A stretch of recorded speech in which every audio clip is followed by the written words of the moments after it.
Assalamualaikum warahmatullahi wabarakatuh. Perkenalkan, nama saya Cici Ardianti, NIM B1916318. Baiklah, di sini saya akan menjelaskan tentang pengantar hukum perdagangan internasional. Pertama, pengantar dan definisi. Hukum perdagangan internasional merupakan bidang hukum yang berkembang cepat.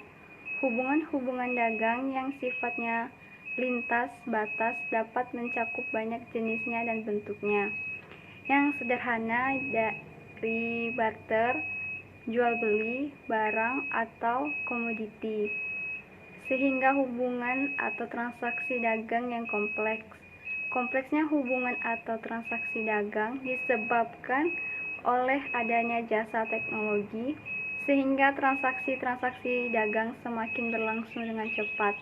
Hal ini tampak dengan lainnya transaksi-transaksi disebut dengan e-commerce. Kemudian definisi.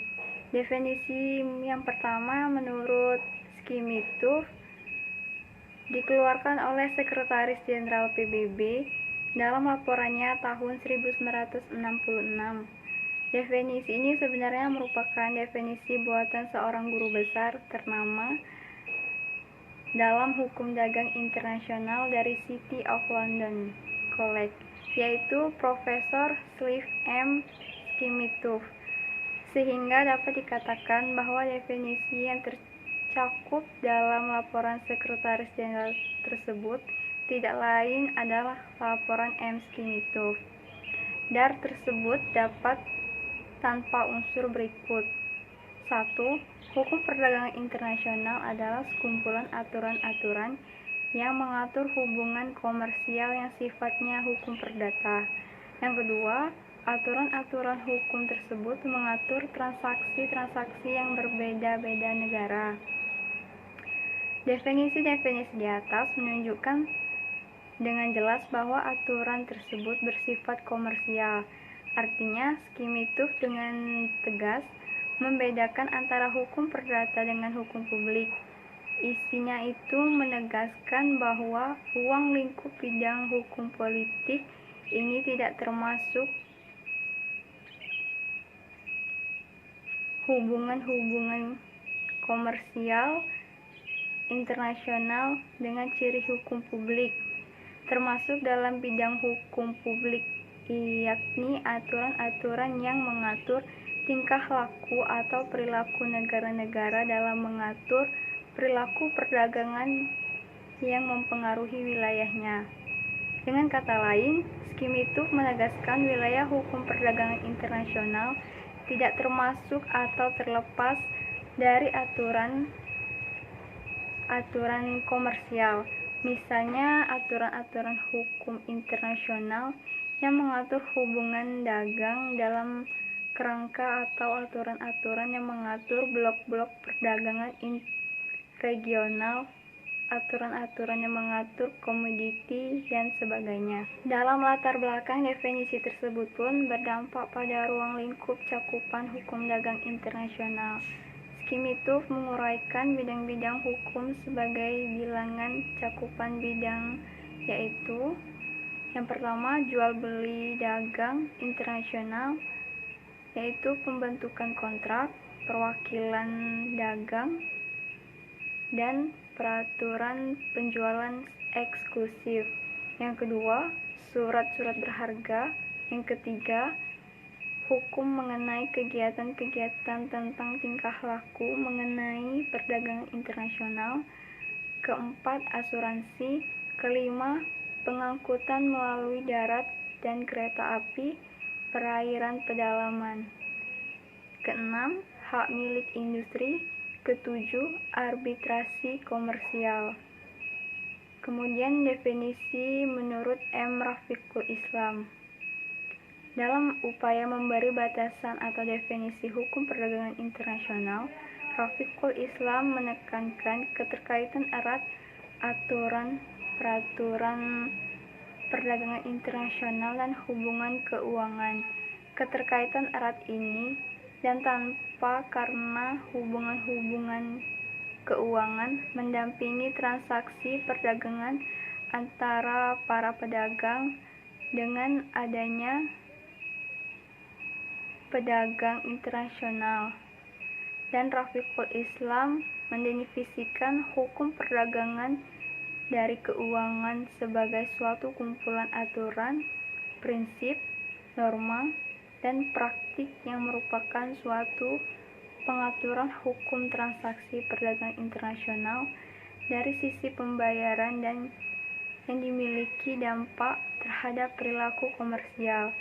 Lembaga-lembaga perdagangan, kegiatan-kegiatan komersial tersebut dapat dibagi ke dalam kegiatan perdata, perdagangan internasional antara pemerintah atau antar negara yang diatur oleh hukum internasional publik. Dari batasan tersebut, tampak bahwa ruang lingkup hukum perdagangan internasional sangat luas, karena ruang lingkup kajian bidang hukum ini sifatnya adalah lintas batas atau nasional yang konsekuensinya adalah terkaitnya lebih dari satu sistem hukum yang berbeda. Yang ketiga, definisi Michael Sanson, sarjana lainnya yang mencoba memberi batasan bidang hukum. Itu adalah sarjana Australia Sanson. Sanson memberi batasan bidang ini sesuai dengan aturan pengertian kata-kata dari bidang hukum ini, yaitu hukum dagang dan internasional dengan kata dasar negara. B. Prinsip dasar hukum perdagangan internasional ada 3. Yang pertama, prinsip dasar kebebasan berkontrak. Prinsip pertama, kebebasan berkontrak sebenarnya merupakan prinsip universitas dalam hukum internasional. Setiap sistem hukum pada bidang hukum dagang mengakui kebebasan para pihak untuk membuat kontrak dagang atau internasional. Yang kedua, prinsip dasar de pacta sunt servanda.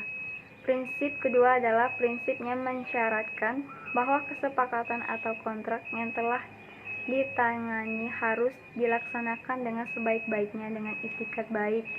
Prinsip itu pun sifatnya universal. Setiap sistem hukum di dunia menghormati prinsip ini. Yang ketiga, prinsip dasar penyelesaian sengketa melalui arbitrase. Arbitrase dalam perdagangan internasional adalah forum penyelesaian sengketa yang semakin umum digunakan. Klausul arbitrase sudah semakin banyak dicantumkan dalam kontrak dagang. Oleh karena itu, prinsip ketiga ini memang relevan. Keempat, prinsip dasar kebebasan komunikasi atau navigasi. Prinsip dasar yang dikenal dengan hukum ekonomi internasional yaitu prinsip kebebasan untuk berkomunikasi. Kebebasan ini sangat esensial bagi terlaksananya perdagangan internasional atau aturan hukum internasional. C. Eksistensi dan tujuan hukum perdagangan internasional. Hubungan-hubungan perdagangan internasional suatu negara sudah ada sejak lama. Hubungan-hubungan ini adalah ada sejak adanya negara-negara dalam artian kebangsaan, yaitu bentuk-bentuk awal negara dalam arti modern. Perjuangan negara ini memperoleh kemandirian dan pengawasan terhadap ekonomi internasional telah memaksa negara-negara untuk mengadakan hubungan perdagangan dengan negara lainnya. Mereka menyadari bahwa adalah salah satu cara untuk membangun ekonomi mereka. Latar belakangnya dipengaruhi oleh beberapa aliran atau teori ekonomi. Pada awalnya, perkembangan terutama pada abad ke-16 merkantilis berpendirian perdagangan internasional sebagai instrumen kebijakan nasional. Mereka menekankan pentingnya ekspor sebesar-besarnya dan menekan impor serendah-rendahnya. Keuntungan dan selisih ekspor-impor merupakan keuntungan yang bagi negara, atau yang waktu itu diwujudkan dalam bentuk emas. Reaksi dari aliran ini adalah teori keunggulan komparatif yang diperkenalkan oleh David Ricardo 1772 sampai 1823. David Ricardo menganggap perdagangan internasional sebagai salah satu bagian dari keunggulan kooperatif. Teori beliau mengatakan bahwa untuk menjadikan pemain utama dalam perdagangan, faktor yang penting menjadi bukanlah untuk memaksimalkan potensi. Contoh klasik adalah Jepang dari segi geografis kekayaan alam dan hasil wilayah Jepang relatif kurang beruntung. Akan tetapi dengan kekuatan manajemen dalam perdagangan internasional, negara ini berhasil menjadikan sebuah negara yang paling penting di dunia dewasa itu. Perkembangan hukum perdagangan internasional. 1. Hukum perdagangan internasional dalam masa awal pertumbuhan. Hukum perdagangan internasional lahir dari pihak praktik izin para pedagang. Hukum yang diciptakan oleh para pedagang ini lazim disebut pula dengan Lex Mercatona. Pada awalnya perkembangan ini ada 4 faktor, yaitu lahirnya aturan-aturan yang timbul dari kebiasaan dalam berbagai raya, lahirnya kebiasaan dalam hukum, lahirnya kebiasaan-kebiasaan yang timbul dari praktik penyelesaian sengketa di bidang perdagangan, berperan notaris dalam memberi pelayanan jasa hukum dagang. Yang kedua, hukum perdagangan internasional yang dicantumkan dalam hukum nasional. Dalam tahap perkembangan ini, negara-negara mulai sadar perlu pengaturan hukum perdata internasional. Mereka lalu mencontohkan peraturan internasional dalam Kitab Undang-Undang Hukum Perdata Internasional. Aturan-aturan hukum tersebut sedikit banyak merupakan aturan yang mereka adopsi dari Lex Mercatoria, dan muncul lembaga-lembaga internasional yang mengurusi perdagangan internasional. Sejarah khusus tahap ketika ini muncul secara signifikan setelah berakhirnya Perang Dunia II. Salah satu perjanjian multilateral yang ditandatangani pada masa ini adalah disepakati lahirnya tahun 1947, disebut juga tahap internasionalisme. Negara-negara anggota GATT telah sepakat untuk membentuk suatu badan atau lembaga internasional, yaitu WTO. Perdagangan dari kata dampak luas terhadap bidang hukum perdagangan internasional.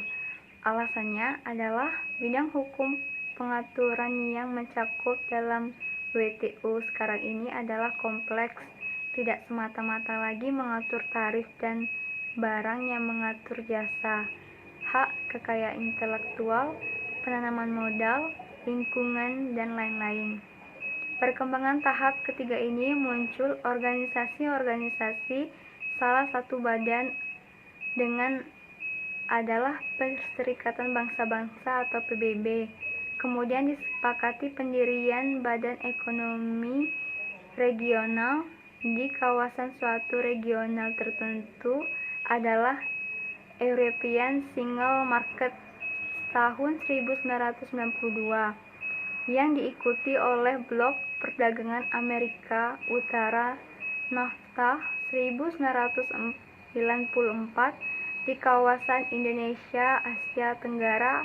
Negara ASEAN mengikuti langkah serupa membentuk AFTA, berlaku efektif sejak 1 Januari 2003. Baiklah, sekian dari penjelasan saya. Mohon maaf jika kekurangan dan kelebihan saya akhiri. Wassalamualaikum warahmatullahi wabarakatuh.